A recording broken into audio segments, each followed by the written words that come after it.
నమస్తే నేను Vamsi welcome to పక్కా హైదరాబాద్. ఇక డీటెయిల్స్ లోకి వెళితే అక్షయ తృతీయ రోజు జనాలతో కిటకిటలాడాల్సిన బంగారం దుకాణాలు వెలవెలబోతున్నాయి. బంగారం ధరలు కొండెక్కి కూర్చోవడంతో కస్టమర్లు బంగారం కొనడానికి వెనకడుగు వేస్తున్నారు. అక్షయ తృతీయ రోజు బంగారం కొనడం సెంటిమెంట్ గా ఉన్నవారు కూడా మండిపోతున్న బంగారు ధరలతో కొనడానికి మొగ్గు చూపడం లేదు. దీంతో బంగారం దుకాణాల్లో రద్దీ సాధారణంగానే ఉంది. ఇదే అంశానికి సంబంధించి ఫుల్ డీటెయిల్స్ మా ప్రతినిధి రజిత అందిస్తారు.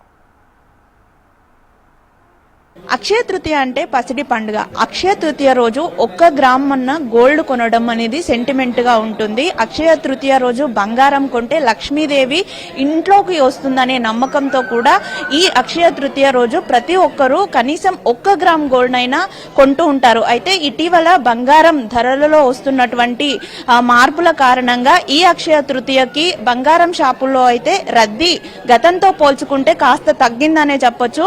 అయితే ప్రస్తుతం బంగారం ధరలు ఎలా ఉన్నాయి, ధరలు అధికంగా ఉన్న నేపథ్యంలో ఈ అక్షయ తృతీయకి కస్టమర్ల రెస్పాన్స్ ఎలా ఉంది, షాప్ నిర్వాహకులు ఎలాంటి ఆఫర్స్ ఇస్తున్నారు తదితర విషయాలను మనం ఇప్పుడు తెలుసుకుందాం. ప్రస్తుతం నేను పంజాగుట్టలో ఉన్న ముకుంద జ్యువెలర్స్ లో ఉన్నాను. ఈ జ్యువెలరీకి సంబంధించినటువంటి నిర్వాహకులు మనతో పాటు ఉన్నారు. వారి చేత మాట్లాడించే ప్రయత్నం చేద్దాం. సార్ చెప్పండి, అక్షయ తృతీయ అంటే ప్రతి ఒక్కరు కూడా కనీసం 1 గ్రామ్ గోల్డ్ అయినా కొనుక్కోవాలనుకుంటారు. బంగారం ధరలేమో 1,00,000కి దగ్గరలో ఉన్నాయి. సో ఈసారి కస్టమర్స్ రెస్పాన్స్ ఎలా ఉంది అండ్ మీరు ఎలాంటి ఆఫర్స్ ఇస్తున్నారు? Yeah ma'am, thank you. Last ఇయర్తో కంపేర్ చేస్తే ఇప్పుడు కూడా బిజినెస్ బాగానే ఉంది. బట్ మనకి ఎలాగా ఉంది అని అంటే గోల్డ్ రేట్ వచ్చేసి 22 క్యారెట్ 89-80 రూపీస్ ఉందండి. అండ్ 24 క్యారెట్ గోల్డ్ రేట్ వచ్చేసి 97-60 రూపీస్ ఉంది. మీరు అన్నట్టుగా గోల్డ్ రేట్ అయితే లాస్ట్ ఇయర్తో కంపేర్ చేస్తే 20% గోల్డ్ రేట్ అనేది మనకి ఎక్కువ ఉండింది. ఏది ఎలాగున్నా కూడా బయట మార్కెట్ తో కంపేర్ చేస్తే మన ముకుంద జ్యువెలర్స్ రెగ్యులర్ గానే no making charges and gold ornaments అండి. అండ్ దాంతో పాటు వచ్చేసి 2-12% మాత్రమే మనం వేస్టేజ్ ఛార్జెస్ తీసుకుంటాము. ఇప్పుడు ప్రజెంట్ గా అయితే మనం ఎంతైతే కస్టమర్ గోల్డ్ కొంటారో అంత అగనెస్ట్ గా సిల్వర్ ఆఫర్ అయితే ప్రస్తుతానికి అయితే నడుస్తుంది. ఇక్కడ మనతో పాటు కొంతమంది కస్టమర్లు ఉన్నారు. వారి చేత మాట్లాడించే ప్రయత్నం చేద్దాం. మేడం చెప్పండి, ఎక్కడి నుంచి వచ్చారు? గోల్డ్ రేట్ ఏమో అమాంతం పెరిగిపోయింది. సో ఎలా చూస్తారు దీన్ని మీరు? ఒకప్పటితో పోల్చుకుంటే ఇప్పుడు గోల్డ్ రేట్ చాలా పెరిగిపోయింది. కొనడానికి వీలు లేకుండా అయిపోయింది. కానీ అక్షయ తృతీయ రోజు కొంచెమన్నా గోల్డ్ తీసుకోవాలని అందరూ అనుకుంటారు. సో అందుకని పర్చేస్ చేస్తూ ఉంటారు చాలా వరకు.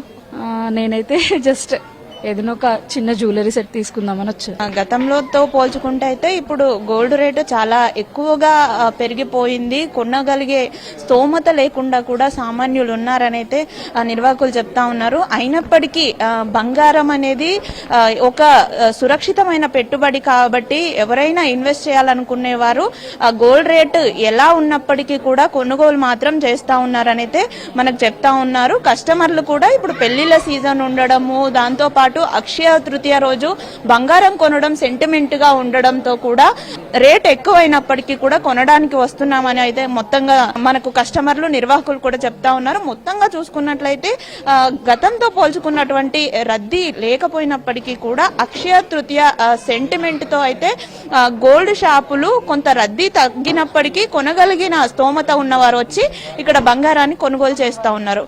దీంతో పాటు బంగారం షాపు నిర్వాహకులు కూడా అక్షయ తృతీయాన్ని పురస్కరించుకొని ఆఫర్లను కూడా ఇస్తున్నట్టుగా మనకు చెప్తా ఉన్నారు. అంటే గోల్డ్ కొంటారో దానికి అనుగుణంగానే అయితే సిల్వర్ కాయిన్స్ ని గిఫ్ట్ గా ఇస్తున్నట్టుగా కూడా మనకు గోల్డ్ షాప్ నిర్వాహకులు చెప్తా ఉన్నారు. మొత్తంగా ఈ అక్షయ తృతీయ గతంతో పోల్చుకున్నంత రద్దీ లేనప్పటికీ కూడా బంగారం షాపులు అయితే కాస్త వెలవెలబోయినట్టే కనిపించినప్పటికీ ఎవరైతే కొనాలనుకుంటున్నారో వారు వచ్చి గోల్డ్ ని కొనుగోలు చేస్తున్నారు. వీడియో జర్నలిస్ట్ రవితో రజిత, HM TV, హైదరాబాద్.